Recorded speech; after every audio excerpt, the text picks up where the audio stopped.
I was standing at a holiday party when my wife screamed at me in front of 50 people, and something inside me just turned off like a light switch. It was December 15th. The Riverside Country Club was decorated with those expensive-looking white lights and garland that probably cost more than my truck payment. I'm a project manager for a construction company. Nothing fancy, but honest work that pays well. My wife worked in marketing for a consulting firm downtown, the kind of place where people spend more time talking about work than actually doing it. She'd spent 2 hours getting ready that night.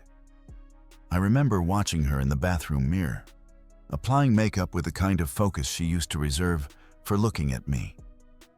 I said something about how nice she looked.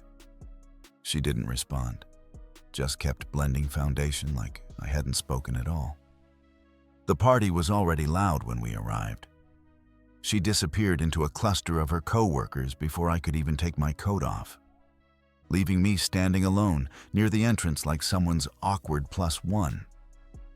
I made small talk with people I didn't know, nodding along to conversations about quarterly projections and corporate restructuring. The kind of stuff that makes you wonder if anyone actually enjoys their job, or if we're all just pretending. Around 9:30, the music shifted to something slower. Couples started drifting toward the small dance floor by the windows. I saw my chance. Maybe we could reconnect, even just for 3 minutes. We hadn't talked about anything real in months. Just logistics. Bills, schedules, whose turn it was to pick up groceries. I walked over to where she stood with 3 of her colleagues. She was laughing at something one of them had said, that bright, genuine laugh I used to love hearing. "Hey, want to dance?" She didn't even look at me. "I'm talking to people." I tried to keep my voice light. "Just one song, the music's nice." That's when she turned around, and I saw something in her eyes I'd never seen before. Pure disgust, like I'd asked her to do something humiliating. I said, "I'm talking." The conversation around us started to fade. People were noticing. "Come on, it's a party. We're supposed to have fun together." I reached out to touch her arm gently, the same way I'd done 1,000 times in 8 years together. She jerked away so violently that she knocked over someone's wine glass on the nearby table. Red liquid spread across the white tablecloth like a stain that wouldn't come out. "Don't touch me. God, you're so needy." The words hit the air like a physical slap. Every conversation within 20 feet stopped dead. The music kept playing, but our little corner of the party had gone completely silent. I could feel dozens of eyes turning toward us, could sense the awkwardness rippling outward like a wave. I just stood there, frozen, watching her face twist with annoyance. Not embarrassment for what she'd just done to me. Embarrassment that I'd made her look bad by wanting to dance with my own wife. "Sorry," I said quietly, stepping back. She'd already turned away, resuming her conversation like nothing had happened. Her colleagues looked uncomfortable, glancing between us before awkwardly trying to pick up where they'd left off. But the damage was done. Everyone had seen it. I walked toward the bar, feeling every pair of eyes tracking my movement across the room. The bartender poured my whiskey without me having to ask, giving me a look that said he'd seen the whole thing. "Rough night," he said. Before I could answer, someone touched my shoulder. Eleanor, my wife's younger sister. She'd been sitting with her husband Oscar at a nearby table. "You okay?" she asked, and her voice was full of genuine concern. I looked at her for a moment, then back toward my wife. She was laughing again, standing close to Richard Hoover, one of the senior partners. Her hand was on his arm like they were old friends sharing inside jokes. "Last one, actually," I said. The words came out before I'd even fully formed the thought. Eleanor's eyebrows went up. "What do you mean?" "I mean, I'm done, Eleanor," completely done. She studied my face, probably looking for signs that the whiskey was talking. But I'd never felt more sober in my life. Are you serious? You just watched your sister treat me like garbage in front of all these people. And you know what the worst part is? This isn't unusual anymore. This is who she's become. Eleanor glanced over at my wife, then back at me. Have you two talked about this? About how things have been? I almost laughed. Eleanor, when's the last time you heard your sister ask me about my day? My job? My feelings about anything? She treats me like I'm some annoying roommate who won't take the hint and move out. We stood there watching her hold court with her work friends. She'd moved even closer to Richard, laughing at everything he said while her husband stood 30 feet away, drinking alone at the bar. You know what she told me last week? I continued. I suggested we take a weekend trip together, just the two of us. She said she didn't see the point since we don't have anything to talk about anymore. Eleanor winced. She said that? Those exact words. So tell me, what am I supposed to do with that? Keep trying? Keep getting shot down? Keep being treated like I'm bothering her just by existing in the same space? But divorce, though, that's pretty final. Good. I want it to be final. I finished my drink and set the glass down. You seem like the only person in your family who still thinks I'm human, so I'm telling you first. By tomorrow morning, I'll be gone. Not temporarily, not to make a point. The concern in her eyes deepened. Where will you go? I've got it figured out. I just wanted someone to know that tonight was it. The moment I stopped pretending this marriage was fixable. As if on cue, my wife's laughter rang out again from across the room. She was practically leaning against Richard now, telling some animated story with her hands. See that? I nodded toward them. 6 months ago, that would have eaten me alive. Tonight, I feel nothing but relief that I never have to watch it again. Eleanor followed my gaze. I'm sorry, I really am. Don't be. I should thank her, honestly. Tonight she did me a favor. She showed everyone here exactly who she is. And she showed me exactly what I need to do. The DJ announced the last song of the evening.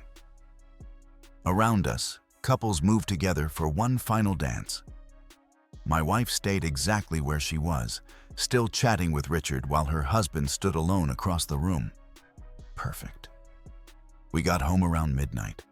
She went straight to the bathroom without a word, removed her makeup in silence, and climbed into bed like it was just another Thursday night. No apology, no acknowledgement, no conversation about what had just happened in front of 50 people. She was asleep within 10 minutes. I could hear her breathing settle into that deep, peaceful rhythm of someone without a care in the world. I lay there staring at the ceiling for exactly 30 minutes, making sure she was completely out. Then I got up and began the most important project of my life. First stop, the home office. I pulled out every important document we owned. Marriage certificate, tax returns, insurance policies, bank statements, mortgage papers. I separated what was mine, what was hers, and what was ours. Everything that was ours would become hers by default. Everything that was mine was leaving with me. The joint checking account had about $4,500. Our savings had another $8,000. I transferred my half to a personal account she didn't know existed. A small account I'd been building for 3 years, initially thinking it would be for a surprise vacation or maybe a new car for her. Funny how things work out. Next, I drafted 3 letters. One to my boss requesting immediate vacation time starting Monday. I had 2 weeks saved up plus some personal days. That would give me time to handle everything without making rushed decisions. The second letter went to a divorce attorney. whose card I'd been carrying in my wallet for 6 months. The third was my resignation from our joint cell phone plan, effective immediately. By 2 in the morning, I had everything organized in boxes: clothes, personal items, tools from the garage, the few pieces of furniture that had been mine before we married. It wasn't much. When you've been slowly erased from your own life, you don't leave much behind. I sat down and wrote the note she'd find in the morning. You wanted space. Now you have all of it. The joint accounts are closed. The bills are now your responsibility. My name is off the lease, effective January 1st. Don't call, don't text, don't involve your family. My attorney will contact you with divorce papers within the week. You showed me exactly how you feel about me in front of everyone tonight. Message received. Consider this your Christmas gift. You'll never have to deal with my neediness again. I placed it on the kitchen counter where she'd see it first thing, right next to her coffee maker. The hardest part was walking past our bedroom one last time. She was still sleeping peacefully, curled up on her side, facing away from where I usually slept. She looked genuinely content, more relaxed than I'd seen her in months. That told me everything I needed to know. I loaded my truck in darkness, making 3 trips to get everything. By 4 in the morning, I was driving down our street for the last time. I'd lived in that house for 4 years. We picked it out together, painted the walls together, planted the small garden in the backyard together. But somewhere along the way, it had stopped being our home and started being her house where I happened to sleep. I drove to the extended stay hotel I'd booked online. Nothing fancy, but clean and quiet. The night clerk barely looked up when I signed in. Just another guy whose life had taken an unexpected turn. In the small hotel room, I unpacked my clothes and set up my laptop. I had emails to send, appointments to schedule, and a new life to start building. But first, I allowed myself exactly 5 minutes to think about what I was walking away from. 4 years of marriage, 8 years together total. Vacations, holidays, shared dreams that had slowly died without either of us noticing when it happened. Or maybe I was the only one who hadn't noticed.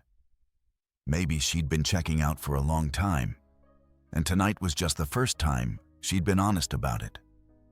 The 5 minutes ended. I opened my laptop and got to work.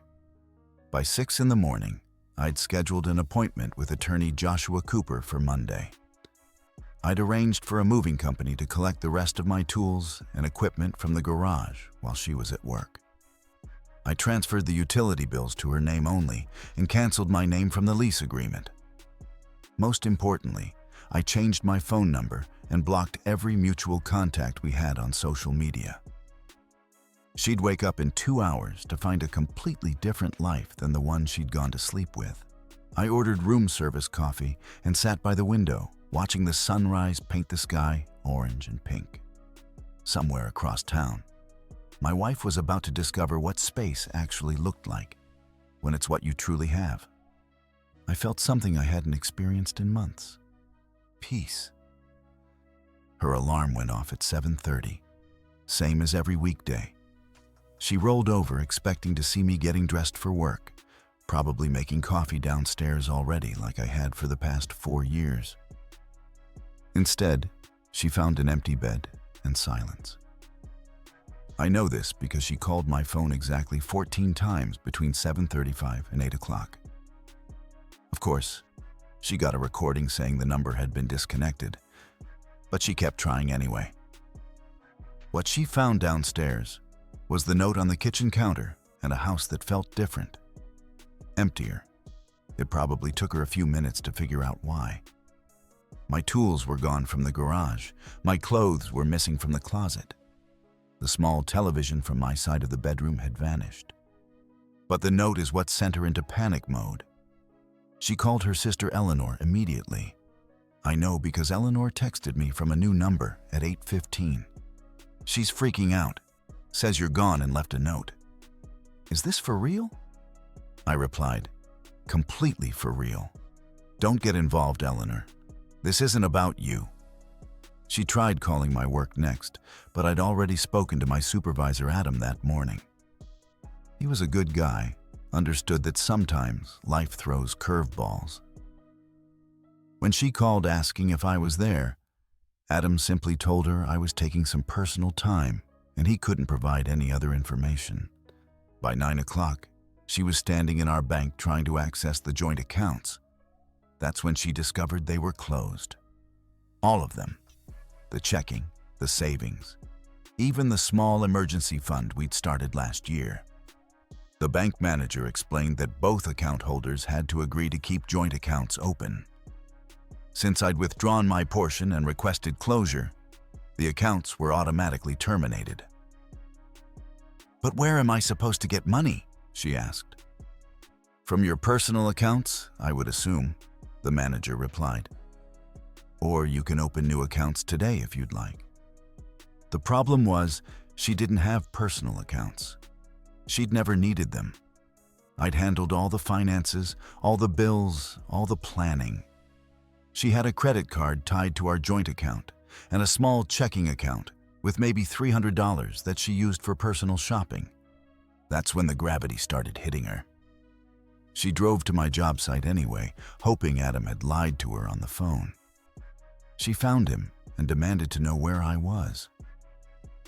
Look, miss, Adam said patiently. I understand you're upset, but I can't give you information about my employee's personal situations. If you need to reach him, you'll have to find another way. I'm his wife. Then you should know how to contact him better than I do. She tried calling Eleanor again. Then my brother Terry, who lives 2 states away. Both of them told her the same thing. They hadn't heard from me and couldn't help her. What she didn't know was that I'd contacted both of them the night before, explaining the situation and asking them not to get involved. Terry had laughed and said it was about time. Eleanor had been more concerned, but she'd agreed to stay out of it after I told her about the years of small humiliations that had led to last night. By noon, she was back home sitting in the kitchen, staring at the note. She'd probably read it 50 times, looking for some clue about where I'd gone or how to fix this. That's when she tried the nuclear option. She called my mother. Their conversation lasted exactly 3 minutes. My mother had never particularly liked my wife, though she'd always been polite about it. When my wife explained that I'd abandoned her and she needed help finding me, my mother's response was direct. Honey, if my son left you, he had his reasons. And if he doesn't want to be found, I'm not going to help you find him. Maybe you should think about why he felt like he had to disappear in the middle of the night. Click. She spent the afternoon calling every friend and mutual acquaintance we had. The responses ranged from awkward to hostile. Word had already spread about what happened at the holiday party. Richard Hoover's wife had apparently been very chatty about the whole scene during her Saturday morning tennis game. By evening, she was sitting in our empty house, surrounded by bills she'd never paid and responsibilities she'd never handled. The mortgage payment was due in 2 weeks. The electric bill was past due. The car insurance needed renewal. For the first time in 4 years of marriage, she was completely on her own. And for the first time, she was starting to understand that being on your own and having space weren't the same thing. She tried my phone one more time before bed. Disconnected number. She sent an email to my old account. Bounced back immediately. I'd erased myself from her life as completely as she'd erased me from our marriage. The only difference was I'd done it in one night instead of slowly over several years. Week 1 was a crash course in consequences. The mortgage payment was $1,847 a month. Her salary as a marketing coordinator was $3,200 after taxes. Add utilities, car payment, insurance, groceries, and basic living expenses. and she was looking at a monthly deficit of about $800. She'd never realized how much of our lifestyle had depended on my income. The nice dinners out, the weekend shopping trips, the expensive coffee shop visits before work. All of that required two people contributing, not one. Her first stop was the bank, hoping to get a personal loan to bridge the gap. The loan officer reviewed her application and shook his head. Without a cosigner and with only 6 months of employment history at your current job, we can't approve anything over $2,000, he explained. And even that would be at 14% interest. $2,000 would cover maybe 6 weeks of expenses. After that, she'd be right back where she started, except now with loan payments too. She tried calling her parents, but they were retired on a fixed income. They could maybe help with a few hundred here and there, but nothing substantial. The hardest part wasn't the money, though. It was facing people who'd witnessed what happened at the holiday party. Monday morning at work was brutal. The whispers stopped when she walked into rooms. Her colleagues, who'd seemed so friendly at the party, now kept their conversations brief and professional. Richard Hoover barely acknowledged her existence. During lunch, she overheard 2 women from accounting talking near the break room. "Can you imagine treating your husband like that in public? My husband would have walked out on me too." "I heard she's been like that for months," came the reply. "Never lets him talk, acts like he's embarrassing her." What did she expect? She ate lunch at her desk after that. Tuesday brought a phone call from our landlord. I'd contacted him directly and explained the situation. Since I'd been the primary leaseholder and my name was on most of the documentation, he was willing to work with me to get off the lease cleanly. "Your husband seems like a decent guy," the landlord told her. "He's paid 3 months in advance to give you time to figure things out, but come April, you'll need to qualify for the lease on your own or find a new place." Qualify on her own. With her salary, she'd barely qualify for a 1-bedroom apartment, let alone the 3-bedroom house we'd been renting. By Wednesday, reality was setting in hard. She'd started looking at smaller apartments across town, places she could actually afford. They were a significant downgrade from our house, but they were what someone with her income could manage alone.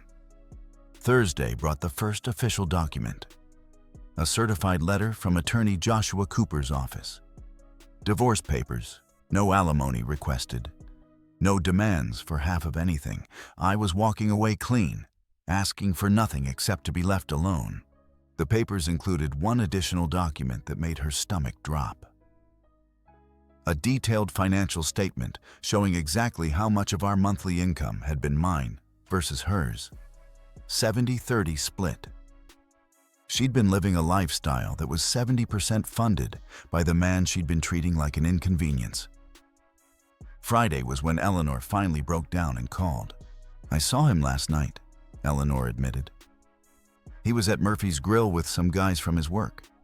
He looked good, relaxed, like he'd been carrying something heavy and finally put it down." "Did you talk to him? Did you tell him I need to talk to him?"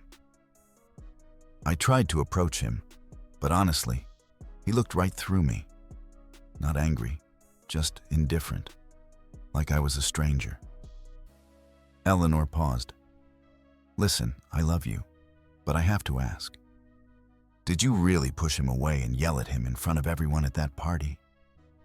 "It wasn't that big a deal. He was being clingy and..." "It was a huge deal. Oscar and I talked about it all the way home. We couldn't believe how you spoke to him. And apparently, everyone else is talking about it too."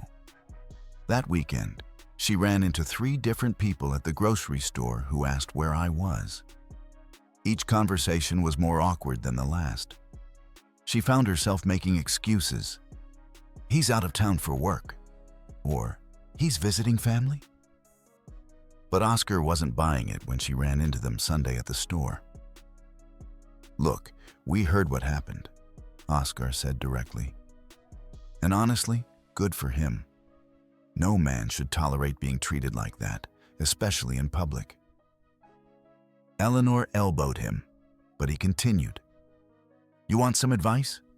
Stop trying to get him back and start figuring out why you thought it was okay to humiliate him like that. Sunday night, alone in the house that felt bigger and emptier every day, she finally started doing real math. Her salary minus expenses, minus the loans she'd need just to survive the next few months. The answer was always the same. This lifestyle wasn't sustainable for one person with her income. She'd spent 4 years taking for granted that someone else was handling the heavy lifting of adult life. The bills, the planning, the financial responsibility. She'd been free to spend her money on clothes and dinners out because someone else was making sure the mortgage got paid. Now, sitting at the kitchen table with bills spread in front of her and a calculator showing numbers that didn't add up, she was getting her first taste of the space she'd demanded. It was expensive, lonely, and completely unforgiving. Week 2 was when desperation really set in. She'd exhausted all the obvious options and was now reaching deeper into our social circle, trying to find someone, anyone, who could help her reach me. Her first call was to my old college roommate in Phoenix. She'd found his number in an old address book I'd left behind. Sorry, I haven't heard from him in about a year, he told her. But honestly, after the stories he used to tell me about how things were going between you two, I'm not surprised he finally had enough. What stories? Look, I don't want to get in the middle of this, but he wasn't happy. Hadn't been happy for a long time. Click. Next, she tried my cousin who worked for the city planning office. Same result. He was polite but firm. He asked everyone in the family to stay out of this. If he wants to talk to you, he'll reach out. But I need to explain. Explain what? That you didn't mean to humiliate him in front of 50 people? That kind of thing doesn't just slip out by accident. By Thursday of week 2, she was getting creative. She drove to my job site during lunch, hoping to catch one of my co-workers who might know something. She found Terry, one of the guys I'd worked with for 3 years. He was eating a sandwich on the tailgate of his truck. Terry, hi. I'm looking for my husband. Have you seen him lately? Terry looked at her like she'd asked him to solve calculus. Ma'am, with all due respect, after what happened at that party, I'm surprised you have the nerve to show up here asking questions. What do you mean? I mean, Adam told us what happened. How you treated him in front of all those people. Man's been carrying that weight for months, and you finally gave him a reason to put it down. Terry stood up and brushed crumbs off his hands. You want some free advice? Stop looking for him. He's moved on. Maybe you should too. She tried a different approach on Friday. She called Joshua Cooper's law office directly. I need to speak to my husband about the divorce papers. This is all a misunderstanding. The receptionist was professional but clear. Mr. Cooper's client has requested no direct contact. All communication needs to go through our office. But I just need 5 minutes to explain. Ma'am, your husband has made his wishes very clear. If you'd like to respond to the divorce petition, you're welcome to hire your own attorney. Hire an attorney? With what money? Weekend 2 brought her lowest point yet. She swallowed her pride and called my mother again. Maggie, please. I know you don't like me, but I need help finding your son. This whole thing is a mistake. My mother's laugh was dry. Honey, the only mistake was my son waiting this long to leave you. But do you have any idea how many times he called me this past year asking for advice about how to fix things with you? He never said anything to me about problems. Because every time he tried to talk, you shut him down. He told me about the vacation idea you shot down. about how you stopped asking about his day, about how you made him feel like he was bothering you just by existing in the same house. The line was quiet for a moment before my mother continued. I raised my son to treat women with respect. But I also raised him to have enough self-respect not to beg for basic decency from his own wife. Where is he, Maggie? Please. I honestly don't know. But if I did, I wouldn't tell you. Some bridges get burned so completely there's no rebuilding them. You lit that match at that party. By week 3, she was trying mutual friends we hadn't spoken to in years. High school classmates, old neighbors, anyone who might have stayed in touch with me. The conversations all followed the same pattern. Initial awkwardness, followed by them explaining they hadn't heard from me, followed by them asking what had really happened between us. She found herself telling the same story over and over, trying to make it sound less awful each time. But there was no way to make yelling, "Don't touch me," at your husband in front of 50 people sound reasonable. Sarah, a friend from her previous job, was brutally honest. Look, I've been married for 12 years. My husband and I have had our fights, our bad days, our frustrations. But I have never, ever spoken to him that way in public. That's not normal marriage stuff. That's contempt. It was one bad moment. Was it, though? Because from what I'm hearing around town, people have been watching you treat him badly for months. The party was just when everyone finally saw it. Week 4 brought the most humiliating attempt yet. She showed up at Murphy's Grill on a Friday night, having heard from Eleanor that I sometimes went there with work friends. She was right. I was there, sitting at a corner table with 4 guys from my crew. I looked different. Better. I'd started working out more, wearing clothes that fit properly, carrying myself with a confidence she hadn't seen in years. She walked over to the table. "Can we please talk, just for 5 minutes?" And then I looked up at her with the same expression I'd give a door-to-door salesman. Polite but completely uninterested. "No. Please, I need to explain about the party. I was having a bad day and the party wasn't the problem. The party was just the last straw." My voice was calm, matter of fact. "You've shown me who you are. I believe you. But we can fix this. We can go to counseling. We can't fix anything. I fixed it already. I removed myself from a situation where I was being treated badly. Problem solved." One of my co-workers cleared his throat. "Ma'am, he's asked you to leave him alone. Maybe you should respect that."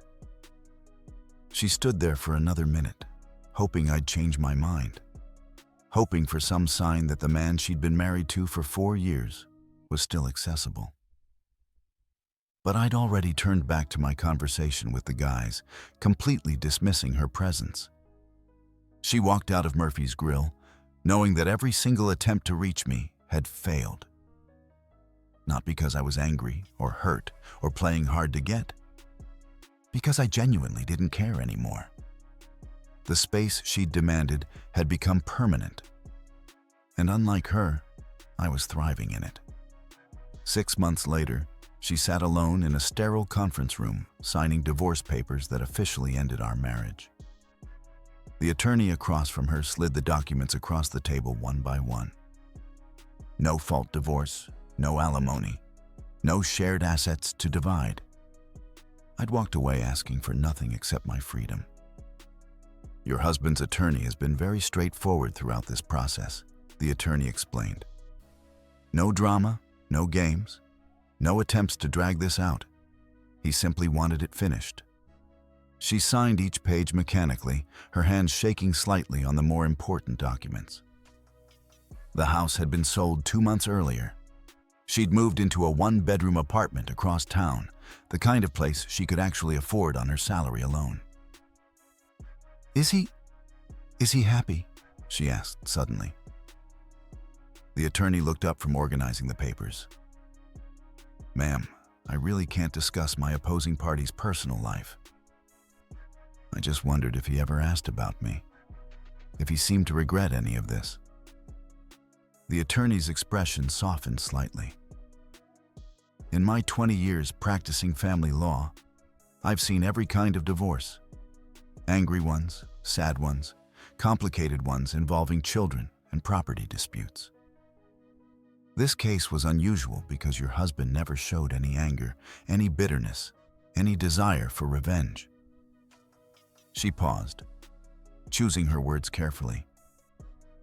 He simply wanted to be legally free from a situation that wasn't working for him. I've never seen someone more certain about their decision.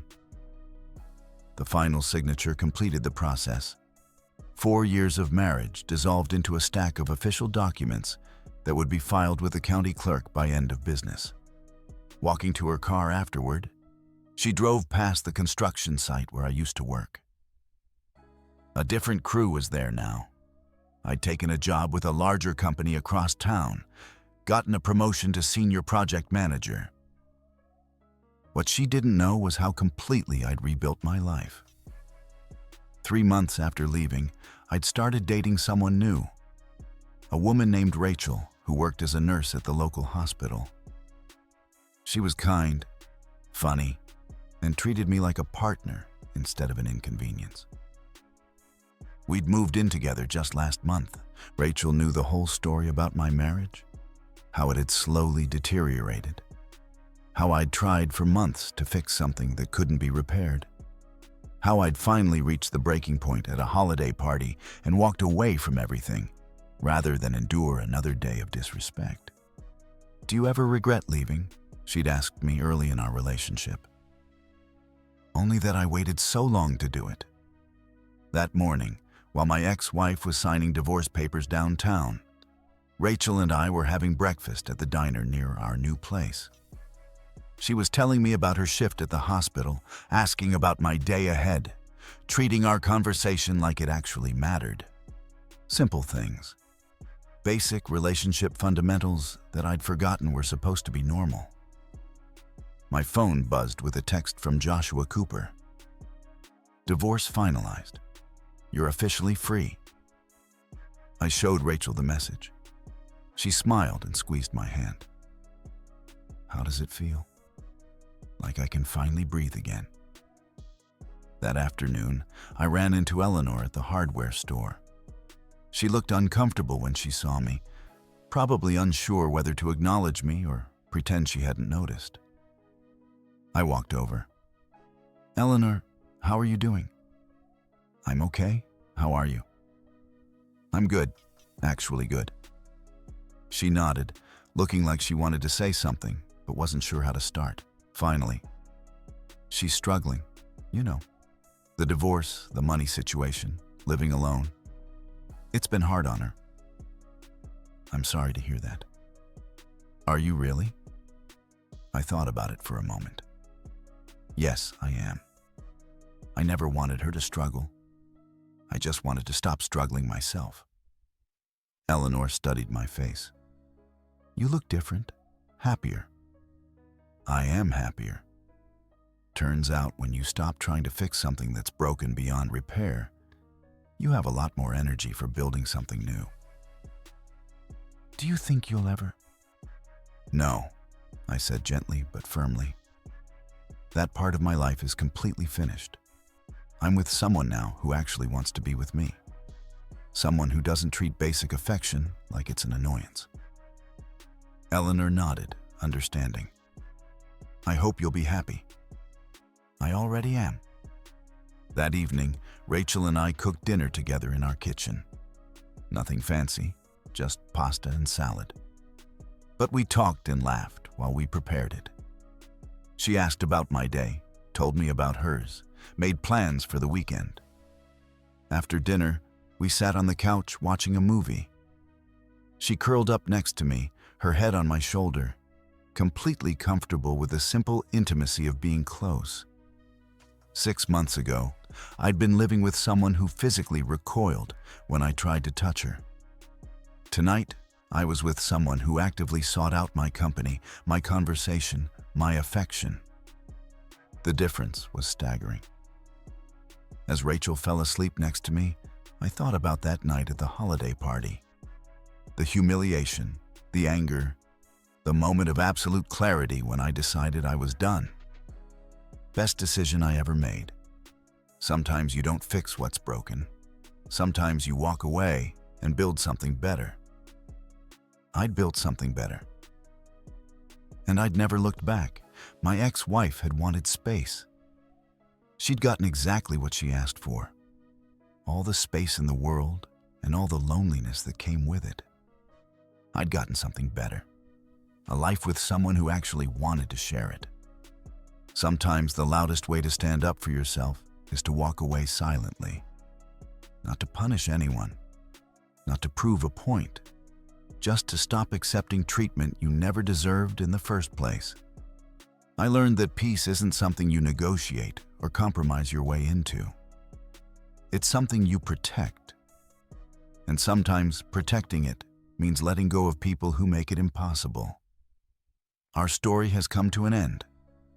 If you've made it this far, how about subscribing to our channel? It helps us immensely. I've selected 2 other videos for you that I'm sure you'll enjoy. Feel free to click on them. I'll be waiting for you in the next story. See you soon.